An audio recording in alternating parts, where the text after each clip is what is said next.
Halo teman-teman semuanya, pada video kali ini saya akan menjelaskan atau menceritakan bagaimana praktikum fisiologi reproduksi organisme akuatik pada pekan UTS. Selamat menyaksikan.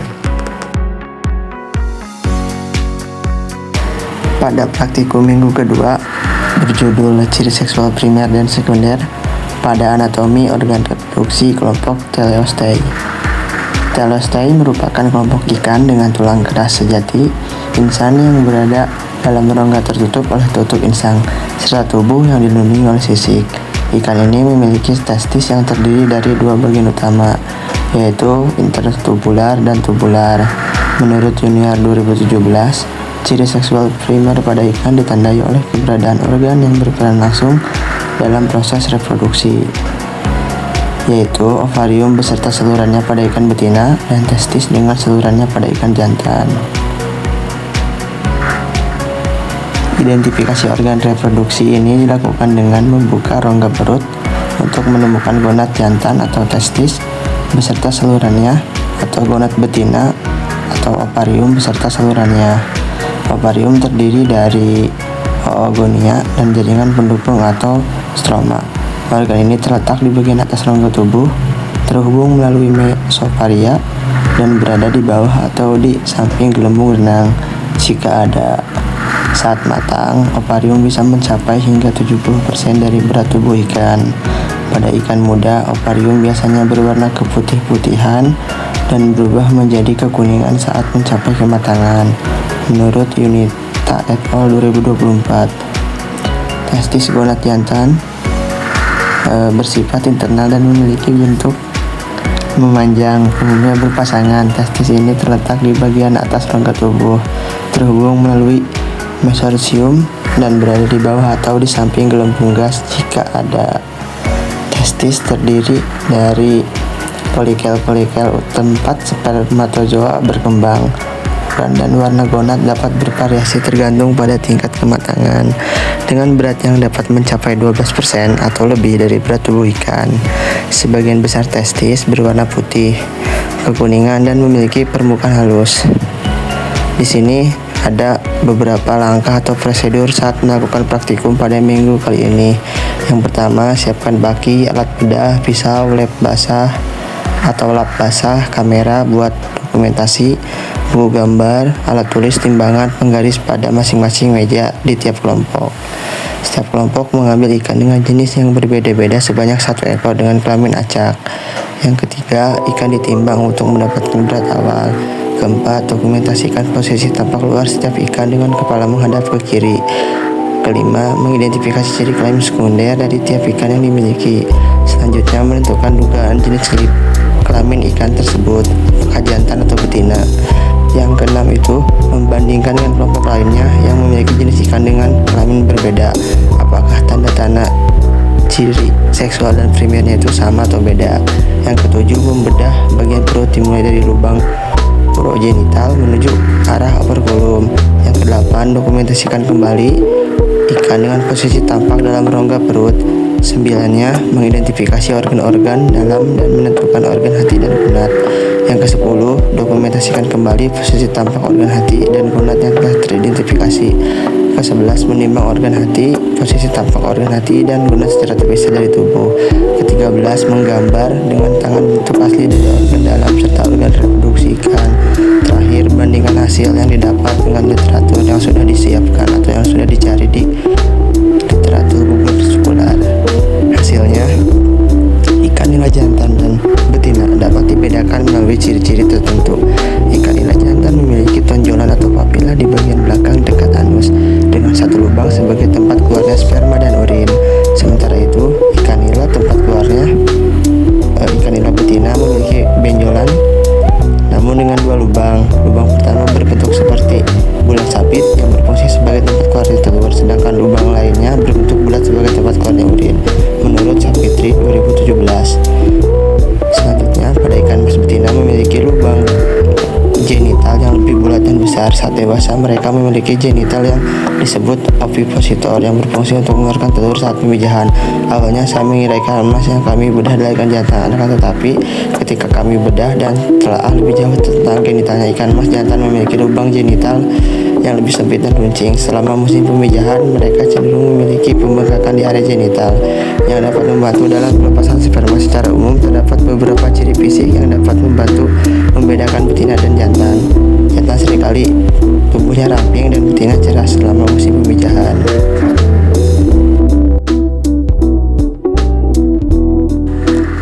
Praktikum minggu ketiga dengan judul ciri seksual primer dan sekunder pada anatomi organ reproduksi kelompok Avertebrata. Apakah kalian tahu invertebrata atau Avertebrata itu apa? Ya, mereka adalah kelompok hewan yang tidak memiliki tulang belakang. Dibandingkan dengan vertebrata, struktur morfologi dan anatomi hewan invertebrata lebih sederhana, termasuk dalam sistem pencernaan, pernapasan, dan peredaran darah. Ukuran tubuhnya cenderung kecil, dengan sistem saraf yang terletak di bagian ventral atau perut, tepat di bawah saluran pencernaan. Sebagian besar invertebrata hidup bebas dan dapat berperan sebagai herbivora, karnivora, parasit, predator, atau bahkan plankton, nekton, serta bentos di lingkungan perairan. Kelompok invertebrata terdiri dari beberapa filum, antara lain filum Porifera atau hewan berpori, filum Platyhelminthes atau cacing pipih. Selanjutnya ada filum Nemathelminthes atau cacing gilik. Selanjutnya ada filum Coelenterata atau hewan dengan rongga perut. Selanjutnya ada filum Annelida atau cacing berbuku-buku, serta ada filum Mollusca atau hewan lunak, dan ada filum Arthropoda atau hewan berkaki berbuku-buku, dan yang terakhir ada filum Echinodermata atau hewan dengan kulit berduri. Membedakan lobster jantan dan betina dapat dilakukan dengan mengamati beberapa ciri morfologi. Dari segi ukuran tubuh dan capit, lobster jantan umumnya lebih besar dibandingkan betina yang cenderung memiliki tubuh capit lebih kecil. Cumi-cumi jantan dan betina dapat dibedakan dengan mengamati beberapa ciri morfologinya. Cumi-cumi jantan umumnya memiliki tubuh yang lebih ramping dan panjang dibandingkan betina yang cenderung lebih besar dan gemuk. Kerang hijau jantan dan betina dapat dibedakan dengan mengamati warna gonad serta struktur reproduksinya. Kerang hijau jantan biasanya memiliki gonad berwarna putih, krem atau kekuningan, sedangkan betina memiliki gonad berwarna orange kemerahan. Nah, buat prosedur pada minggu kali ini, yang pertama tuh siapkan baki, alat bedah, pisau, lap basah, dan kamera pada masing-masing meja setiap kelompoknya. Yang kedua, mengambil Avertebrata dengan jenis yang berbeda-beda sebanyak 1 ekor. Selanjutnya, dokumentasikan posisi tampak luar setiap jenis Avertebrata. Yang keempat, identifikasi ciri kelamin sekunder dan menentukan dugaan jenis kelamin Avertebrata tersebut.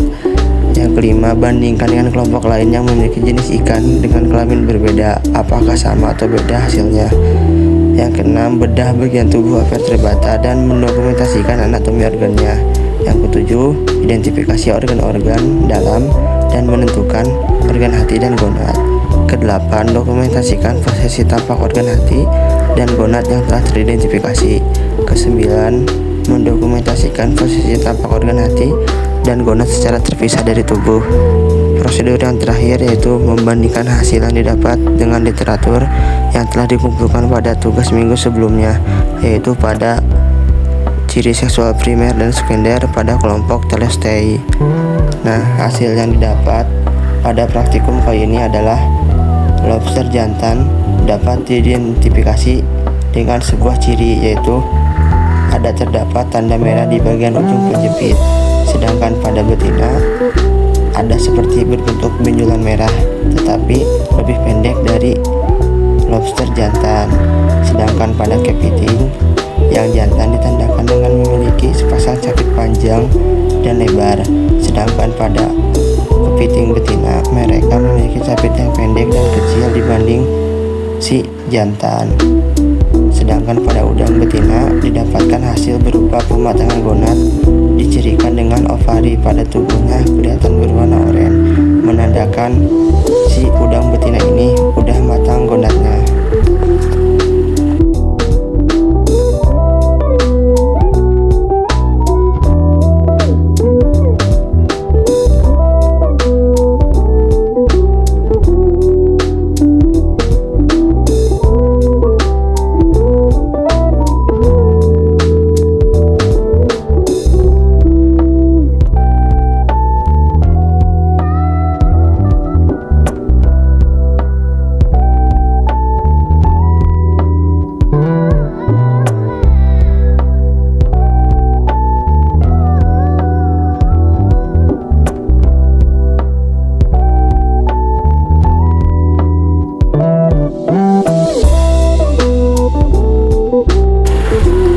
Teman-teman, pada minggu keempat kita melakukan praktikum dengan judul perkembangan gonad dan gambaran histologis seluler organ reproduksi pada ikan.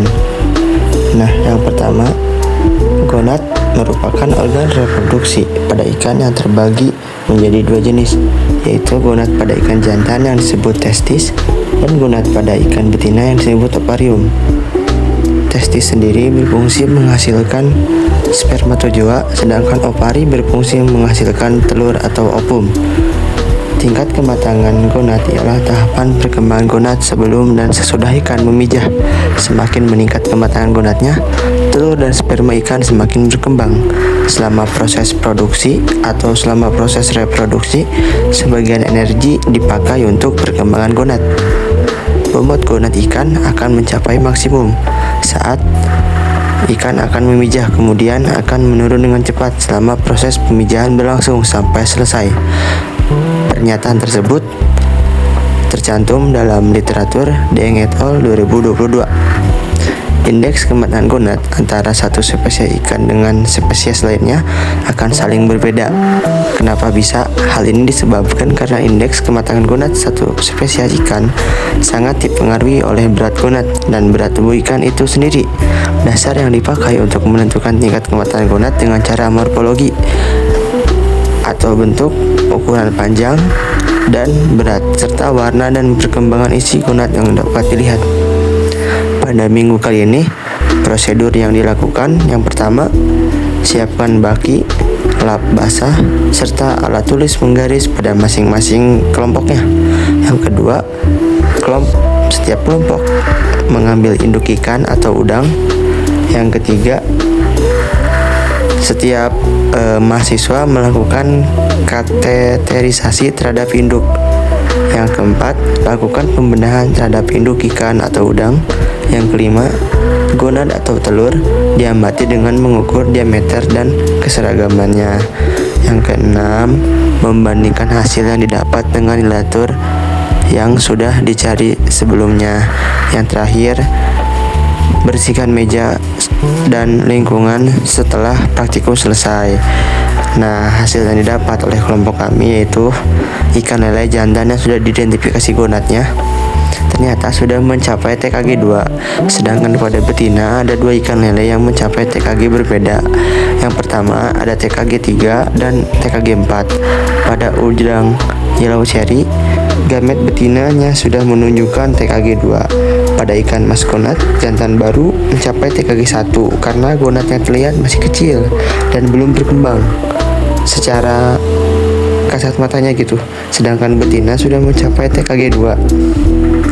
Sedangkan pada ikan mas yang lain ada yang sudah mencapai TKG 2 dan 4 pada ikan mas betina. Selanjutnya, pada ikan lele jantan yang telah matang gonad dapat dikenali melalui beberapa ciri fisik. Proporsi kepala lele jantan umumnya lebih kecil dibandingkan betina. Warna kulit dadanya pun terlihat lebih kusam. Selain itu, kelamin jantan menonjol dan memanjang ke arah belakang, terletak di belakang anus dengan warna kemerahan.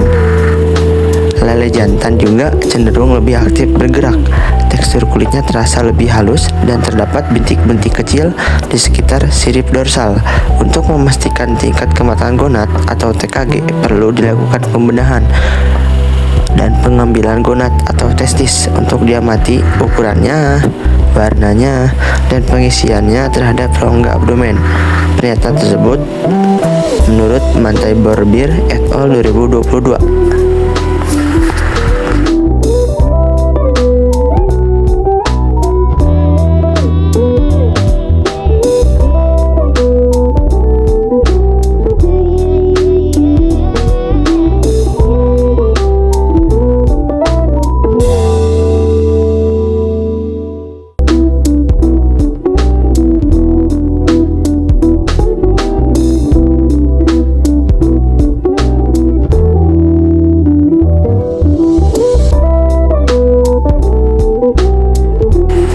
Balik lagi pada minggu kelima praktikum fisiologi reproduksi akuatik dengan judul praktikum pada minggu kelima ini ada Gonad Somatic Index atau GSI serta Hepatosomatic Index atau HSI, dan yang terakhir ada ultrasonografi atau USG.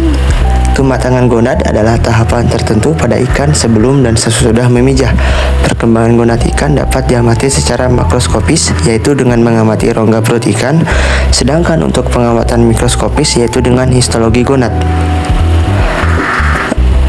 Perkembangan gonad ikan dapat dibagi menjadi dua tahap, yaitu tahap pertumbuhan gonad sampai ikan dewasa kelamin dan tahap pematangan gonad.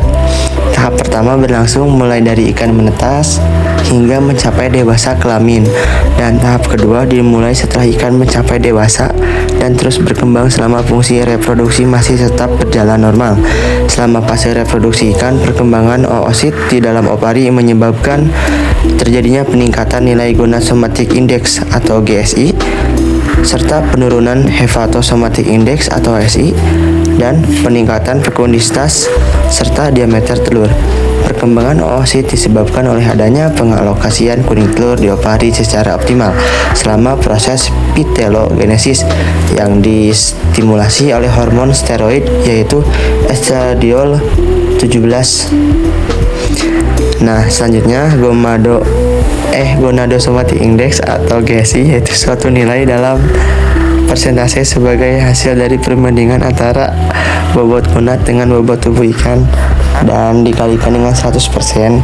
Hepatosomatic Index merupakan suatu metode yang dilakukan untuk mengetahui perubahan yang terjadi dalam hati secara kuantitatif. Hasil dari perbandingan berat hati dengan berat tubuh yang dikalikan dengan 100%. Ultrasonografi merupakan teknologi yang mengubah energi listrik dan akustik secara bergantian untuk menghasilkan gambar anatomi internal dengan jelas. Biasanya gambar ini ditampilkan dalam skala abu-abu dan digunakan dalam diagnosis medis maupun hewan ataupun manusia.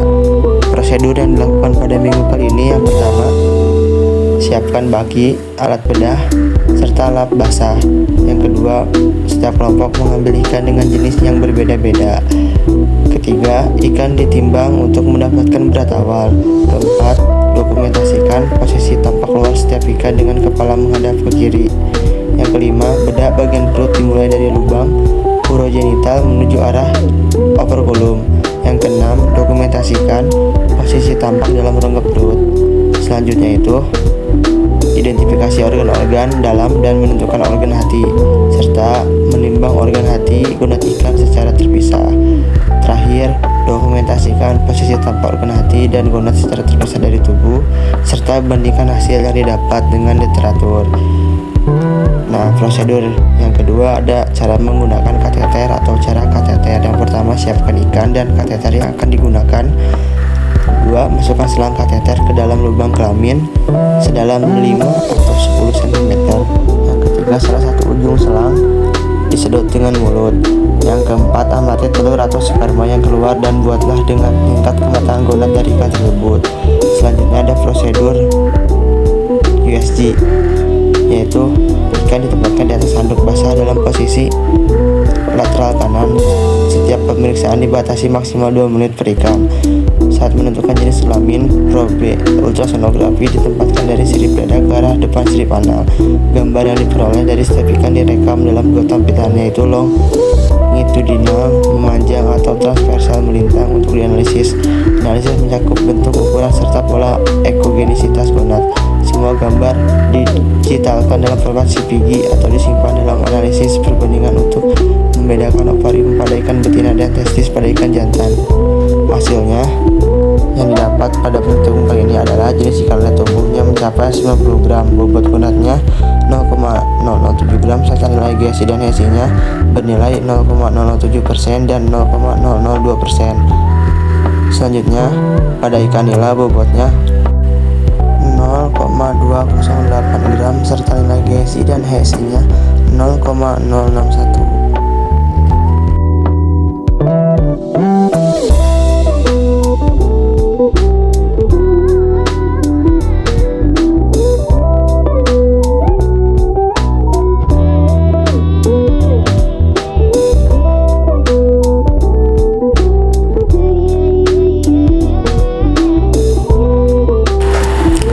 Pada minggu ke-6 praktikum fisiologi reproduksi akuatik berjudul sebaran diameter telur dan fekunditas pada ikan. Nah, ovari pada ikan terdapat di dalam tubuh ikan. Bentuknya juga bergantung pada rongga tubuh yang tersedia, tetapi pada umumnya mempunyai bentuk tubuh yang memanjang. Jumlahnya sepasang dan menggantung pada mesentris atau mesofaria. Posisinya persis di bawah tulang punggung dan ginjal serta di samping gelembung udara. Warnanya bervariasi mulai dari transparan sampai kuning emas atau abu-abu.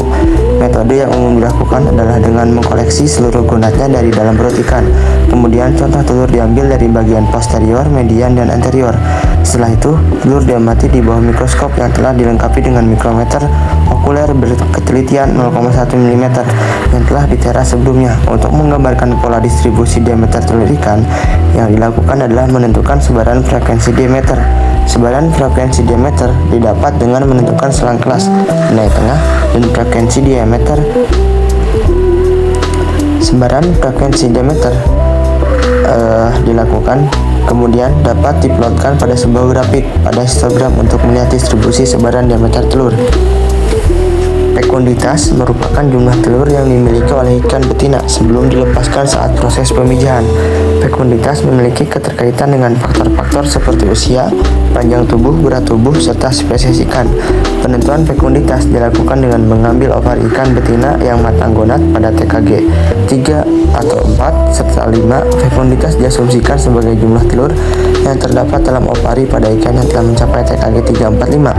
Terdapat beberapa metode yang dapat digunakan untuk menghitung jumlah telur, yaitu metode jumlah, metode volumetrik, metode gravimetrik, dan yang terakhir ada metode von Bayer. Pada umumnya, metode fekunditas total ini dihitung dengan menggunakan metode subcontoh bobot gonad atau disebut metode gravimetrik. Prosedur yang dilakukan pada praktikum minggu kali ini ada metode USG. Yang pertama, gonad induk ikan diamati melalui alat USG, dan yang terakhir telur diamati dan diukur diameternya. Selanjutnya ada metode umum. Yang pertama, telur diambil dari induk ikan betina yang sudah matang gonad sempurna dan siap untuk dikeluarkan pada waktu memijah. Yang kedua, ovari yang telah diambil tersebut ditimbang menggunakan timbangan digital. Yang ketiga, mengukur dan mencatat data diameter telur pada masing-masing bagian ovari. Yang keempat, hitung jumlah telur pada bagian anterior, tengah, dan posterior. Yang kelima, menghitung nilai sebaran setiap ovari dengan menggunakan volumetrik atau gravimetri. Nah, yang terakhir, prosedur yang dilakukan pada metode umum itu ada membuat sebaran diameter telur pada grafik histogram setelah mengolah data yang didapatkan pada telur masing-masing ikan. Hasil pada praktikum kali ini yaitu berdasarkan pada hasil histogram di Excel, sebaran diameter telur ikan mas yang dihasilkan paralel 1 menunjukkan bahwa hasilnya tidak normal karena bentuk dari histogram yang benar dan normal itu berbentuk seperti sebuah lonceng. Hasil histogram di atas menunjukkan adanya perbedaan dari ukuran setiap telur. Berdasarkan histogram di atas, telur terkecil memiliki ukuran 0,22 mm, sedangkan yang terbesar ukurannya mencapai 1,75 mm.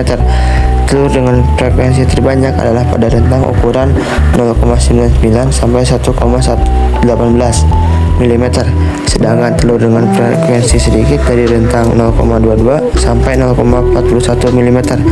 Data telur ini memiliki nilai tengah atau median 1,1 dengan telur yang paling sering muncul adalah 1,02. Rata-rata telur yang didapatkan pada pengamatan ini memiliki ukuran sebesar 1,0.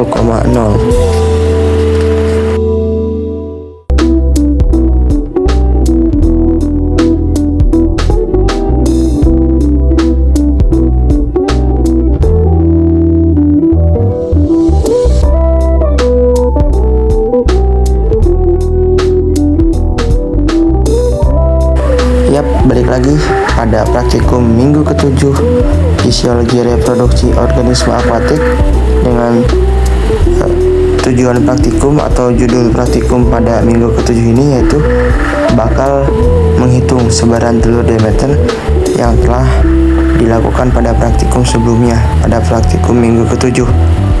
Nah, diameter telur itu sendiri dihitung menggunakan rumus DS sama dengan akar D kali D kecil, di mana DS atau diameter telur sebenarnya dalam hitungannya milimeter dan D itu diameter telur terbesar dalam hitungannya milimeter, serta D kecil yaitu diameter telur terkecil hitungannya milimeter. Selanjutnya, penentuan fekunditas ikan dengan metode gravimetrik dihitung dengan rumus sebagai berikut. F sama dengan G besar dibagi G kecil dikali N besar, di mana F itu merupakan fekunditas, G besar itu merupakan berat gonad total, hasilnya dihitung dengan gram, serta G kecil itu berupa berat gonad contoh, hitungannya gram, serta N itu jumlah telur contoh, hitungannya butir. Nah, hubungan antara faktor fisika kimia ini pada lingkungan dengan fekunditas dianalisis dengan metode regresi berganda yang terakomodasi pada perangkat mikroskop Excel. Prosedur yang dilakukan pada minggu kali ini yaitu fekunditas merupakan kemampuan reproduksi ikan mas betina ditentukan melalui perhitungan sederhana. Prosesnya itu melibatkan pengukuran bobot tubuh induk betina pada 2 titik waktu penting saat beratnya mencapai tingkat kematangan tertinggi, yaitu pada TKG 4 sebelum pemijahan dan setelah pemijahan selesai. Selisih antara kedua bobot ini mencerminkan jumlah telur yang berhasil dikeluarkan, yang menjadi dasar penentuan fekunditas. Perbedaan berat badan antara induk betina ikan mas sebelum dan sesudah bertelur diyakini mencerminkan berat gonadnya. Dengan kata lain, penurunan berat badan pada induk betina setelah bertelur diasumsikan setara dengan berat telur yang dikeluarkannya. Asumsi ini digunakan untuk memperkirakan jumlah telur yang dihasilkan oleh induk betina ikan mas.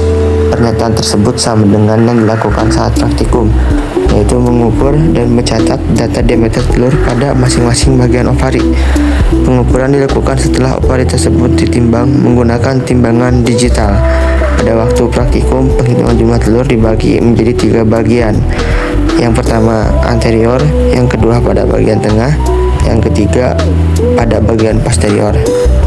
Hasil yang didapat pada praktikum atau penghitungan minggu ke-7 ini diketahui bahwasanya berat gonad total gram memiliki nilai 26,2 gram, serta G kecil atau berat gonad contoh hasilnya 1 gram, serta N besar atau jumlah telur contoh mendapatkan hasil 780 butir. Ditanyakan fekunditasnya berapa? Hasil jawaban dari pertanyaan di atas, F sama dengan G besar dibagi G kecil dikali N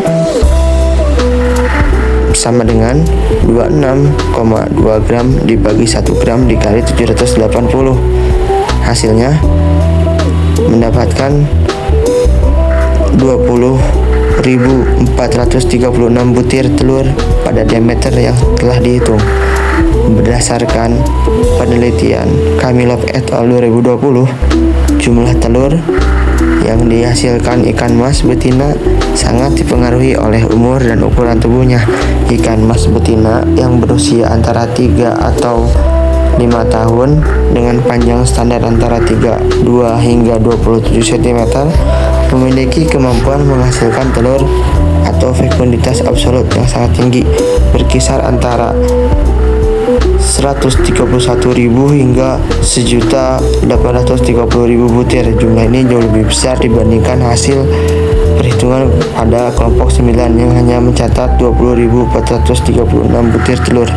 Perbedaan signifikan ini kemungkinan besar disebabkan oleh ukuran tubuh dan usia ikan mas yang diteliti oleh kelompok 9 yang diperkirakan masih relatif kecil.